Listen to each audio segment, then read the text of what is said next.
Hey guys, it's your girl Shelone and welcome back to my channel. I tried to record this video quite a few times. I tried to do a voiceover and provide footage of Calgary, but that just didn't work out. I tried to drive to get footage of the city. That didn't work out either, so I'm just gonna sit down and talk to you guys like I used to. I'm just gonna stick to what I know and what works for me. But yeah, I just totally went there, right? Anyways, guys, welcome back to my channel. If you're new here, please hit the subscribe button down below. I missed you guys so much. And I really just wanted to come on here and do this video that I promised you guys from like 3 weeks ago. Honestly, like the month of July went like so fast. I used that month to try and start back my photography business that I had in Jamaica. Well, in Jamaica I did videography, but here I wanted to like start back doing my hobby, but more so focus on photography. But yeah, so that's what I've been doing.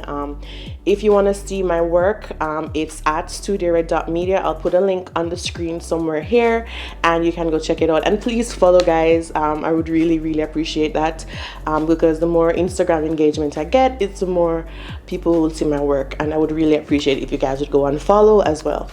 All right, so I wanted to do this video because I wanted to, well, firstly because you guys requested it, and also because I thought it would be a good video to do based on the types of videos that I was searching for when I moved to Calgary.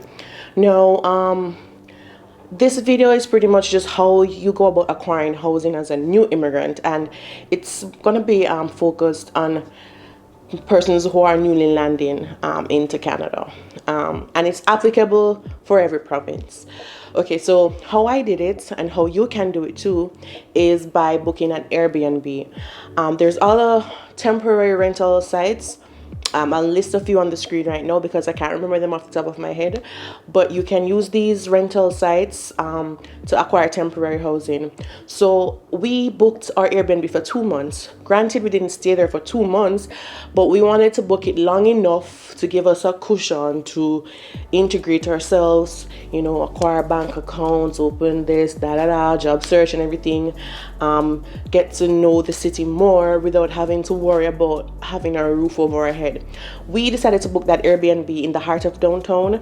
You can get you can get Airbnbs for way more affordable prices if you go outside of the city center, but we just wanted to be within the city center because we're city folks. We like city life, and we just wanted to know the area more, because more than likely that's where we would be traveling more, because a lot of jobs are downtown. So we wanted to get more familiar with downtown and then venture out into the 4 different quadrants. So we got an Airbnb. Unfortunately, we only stayed there for 2 weeks because they were smoking a lot in the hallway, which they shouldn't have. And I had a lung condition at the time, still do, but it's just not as bad anymore.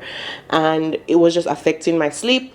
So I spoke to my Airbnb host and let him know that, you know, I really wanted to stay the 2 months, but I can't because of, you know, they're smoking. They shouldn't, but that's what they're doing. So unfortunately I can't stay. So when that was sorted out, we decided to, you know, let's just see if we could find somewhere to rent permanently. So we looked on Kijiji. At the time I didn't look on Facebook Marketplace, but 2 good places to look for rental apartments are Kijiji and Facebook Marketplace. And the reason I'll recommend those 2 specifically, and rentfaster.ca, a lot of those 3 sites will have rentals that are being rented by individual landlords. I'm not really a fan of apartments because apartments, because you're a new immigrant, they'll ask you for like 6 months, 3 to 6 months rent in advance because you don't have a credit history yet, you don't have a job yet, so they'll want all that money from you. Personally speaking, yeah, you can do that, but I rather not tie up my money in one place, especially when you're getting to know an area for the first time. You don't necessarily want to commit to like an apartment, like 6 months is maybe the max, I would say, but I don't recommend like signing 1-year leases because you really don't know what you're signing up for. So I kind of stayed away from apartments. I even though it looks like an apartment, I actually live in a condo, which is quite different from an apartment in terms of who owns it and the management of the building. But anyways, that's straying from the point. So I decided, well, we decided, my husband and I, we decided that we're gonna see if we can find a house or a basement or whatever it is that we could find. So we were looking at Kijiji at the time, and went to look at a few places, because initially I had told my husband I don't want to live in a basement. I don't want to live in a basement, because I always heard like bad things about living in basements. So, went to look at this basement apartment, and it looked so good. It was really spacious. It was like a large kitchen. I didn't know basements could be so like spacious. 2-bedroom. It had lots of light, which is very rare for a basement apartment, because it had lots of windows to the front, like a whole like panoramic windows at the front, and windows in the kitchen. Windows, the only room that didn't have a window was the bathroom, which is quite not the ordinary for a basement. So I was like, well, it doesn't feel like a basement, so let's just work with it. It just felt like a lower level apartment. That's what it felt like, and everything was included for, I think it was $800, which is nothing that you can get in Toronto. That's one of the reasons why I chose not to live there. I'll link a video if you're interested in watching that. But yeah, so we decided to go for the basement. Long story short, it didn't work out, because in Canada they don't really soundproof basement apartments. So I don't think there's any regulation for soundproofing multi-family dwellings. So we could hear everything upstairs, and they had a child that would just run through the house at 11 o'clock in the night. I'm pregnant, I have work, my husband is busy, he's doing his stuff, he has to be working with me and making sure that I'm okay as well. And I'm like, it just didn't work out. The smells from upstairs would come downstairs, and it would be trapped.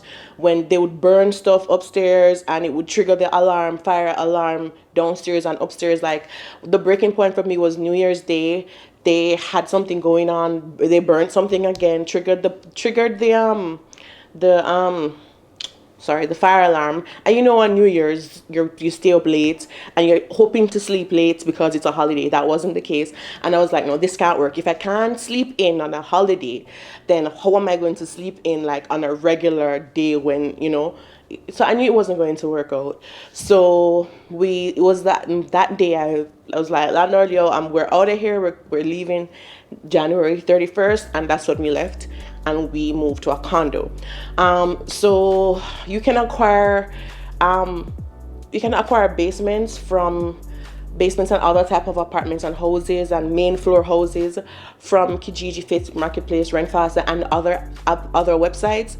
But I would recommend staying away from apartments, because they're managed by a corporation, and corporation, they can't really yield to the human side. Whereas you can talk to a landlord and you can say, hey, just talk to them on a one-on-one basis, so they can understand the human side of you as well, and just understand your circumstances. People will care for you on a one-on-one basis, but if you're dealing with a corporation, they don't care. They'll just care about the dollars and the cents. So whereas a landlord may take a chance with you as a new immigrant without demanding 6 months rent in advance, the apartment management may not. Because I have a friend here, she had to pay like 6 months rent in advance to live in an apartment, and the apartment it's also more expensive as well. So it's like, so that's how we were able to acquire housing. Our current landlord, she's really lovely. When we were looking at this place, there are people who were like, oh, we have the money now, we have the money now, blah, blah, blah. We were the last person to see the apartment. My advice to you is just to be calm, don't be desperate. Desperation doesn't get you anywhere, in my opinion. Just lay it out on the table. You got to Canada. If you got here through Express Entry and all of that, you got here because you're a hardworking person. And typically persons in the Caribbean, we're usually more hardworking, and that's just fact, So just let that speak for yourself. Don't be desperate or anything, and just relate to that landlord on a one-on-one basis, and yeah, you should be good to go. So that's how you can acquire housing as well. Like you can also purchase a house. We will purchase in a house within a year or so. So I will take you guys on that journey as well. But it's it's something that you can do. You don't have to come and stay with somebody if you don't want to, if you want your own privacy. And another thing, when you're renting an Airbnb, I definitely recommend you getting a single family dwelling. Don't share a room, because when you're in a new country, first of all, you're gonna be very flustered. You're gonna want your space to decompress, and it's gonna be very difficult to do so if you're gonna have to be minding your P's and Q's because your host is right outside the door, you know. So that's my 2 cents on how to acquire housing as a new immigrant here. If it's a case where, let's say, you do decide to go for an apartment, the best scenario for you is to ensure that you have a job first. Yeah, ensure you have a job first if you want to do that. You can do Airbnb for like the first 2 months. It's gonna be about the same cost as renting. Or Airbnb was, I think at the time, it was $1,400 for the entire month. So just look around and see if you can find places where that allows for a long stay. So it's definitely something that you can do. I've used Airbnb in Jamaica, I've used it here, I've used it in the US. So that's something that you can look into, and that's what I recommend. So yeah, that's that. I really hope you guys enjoyed this video. If I'm talking a little too fast, I apologize. I just know what I wanted to say, and I just came on and said it because I was like, I'm not going to record this another time. Anyways, guys, thanks again so much for watching, and I'll see you in my next one. Bye bye.